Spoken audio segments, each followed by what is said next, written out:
Welcome all to the Max lecture series. So in this series we are learning about maxima minima for one independent variable and two independent variable functions. Almost we understood completely. I hope you all got the clarification about point of inflection, local maxima, local minima, everything. Now let us see one more beautiful question. You know how to obtain the maxima, how to obtain the minima, right? If you really understand everything, just to pause the video, try the given question, drop your answer in the comment section. Of course you can also compare your solution with our solution.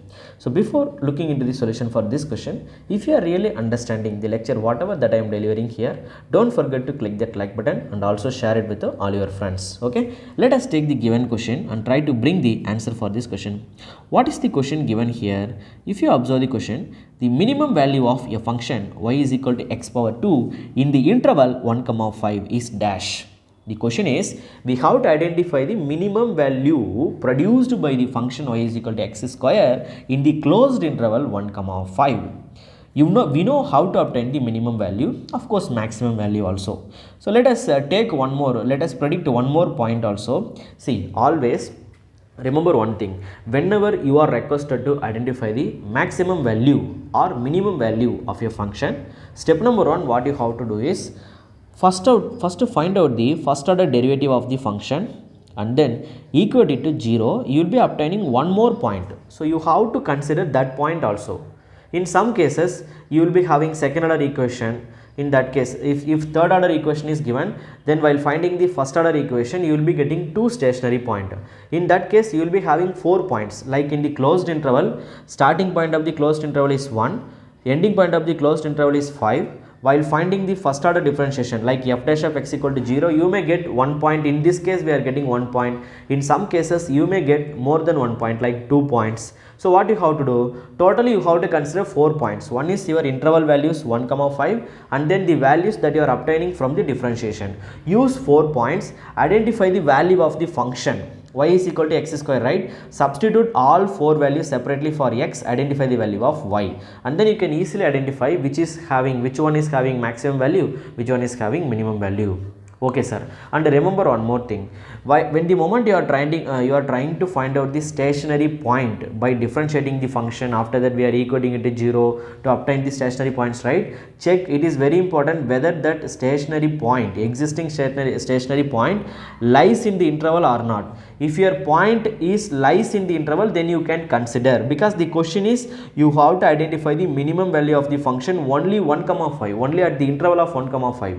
So if you are finding the function somewhere else, like sir I am finding the minimum value at x equal to 10, x equal to 15, x equal to 0, x equal to -1, those points are invalid point. Why? Because the interval given here is 1 to 5. So between 1 to 5 you can take any value like 2, 3, 4, all are lies in between 1 comma 5 only.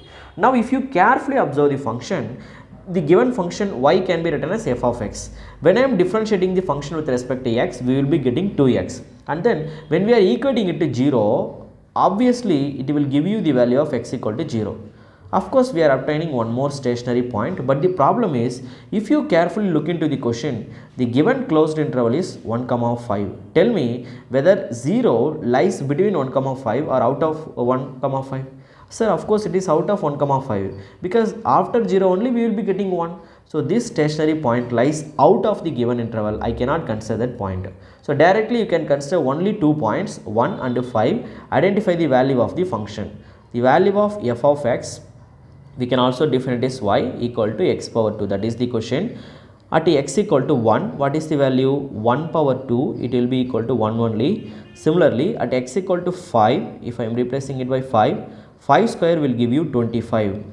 Now check, at f equal to 1 I am getting 1, at f equal to 5 I am getting 25. What is the question? Go back to the question. The question is minimum value of the function is dash. Now tell me what is the minimum value? Here we got two values, one is 5, another one is 25. The minimum value of the function is 1 only. So the correct answer is 1. Similarly, suppose in the question, if you are requested to calculate the maximum value of the function, then what will be the answer? Maximum value means this is 25 is your answer. 25 is the maximum value and 1 is the minimum value. Okay, I hope you all understood clearly. So be sure always whether the stationary point that you are identifying while calculating the minimum value of the function or maximum value of the function in the closed interval, it is very important to check whether the stationary points that we are finding with the help of first order derivative is lies between the boundary or not. If it is not lies between the boundary, then that point is called invalid point, you should not consider. You can consider only these closed interval points. Okay, so this is how we are obtaining the maximum minimum maxima minima, or local maxima, local minima, or maximum value or minimum value, or point of inflection, anything. So we understood everything clearly. So this is all for this lecture. Remaining things we will see in the next class. Thank you all.